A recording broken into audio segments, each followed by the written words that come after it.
Guys welcome back to my channel. আজকে আমরা আবারও চলে এসেছি। তো আজকে যাবো আমরা একটু শপিংয়ে যাওয়ার প্ল্যান করছি। তো রেডি হয়ে গেছি, ফাইনালি টাকাও নিয়ে নিয়েছি, এখন শুধু যাওয়ার অপেক্ষা। তো গাইস আমার এখানে মানে দোকানে ঢুকতে ভীষণই লজ্জা লাগে, তো তার জন্য আমি যাইনি। অনেকদিন ধরে গরমও দিয়েছি ভীষণ, তো তার জন্য যাওয়া হয়ে উঠছিল না। তো ফাইনালি ভাবলাম আজকে না একটু গিয়েই দেখি, কিছু তো কেনাকাটা করতেই হবে, না হলে পুজো বলে কথা।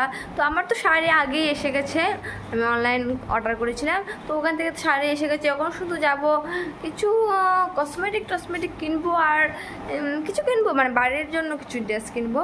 তো ঠিক আছে গাইস, এদিকে দেখুন আমার বর্মশাই রেডি হচ্ছে, তো ওনার সাথে আসুন কথা বলিনি। তো উনি গাইস আজকে চুল কেটেছি, দেখুন ওনার চুলগুলি কেমন হয়েছে, আর উনি দেখুন দাড়ি শিপ করেছি। গাইস ওনাকে গুন্ডার মতো লাগছে দেখতে, না কেমন লাগছে আপনারা কমেন্টে বলবেন। দেখুন দেখুন দেখুন, ভালো হ্যান্ডসাম, কুল, স্মার্ট, একদমই না।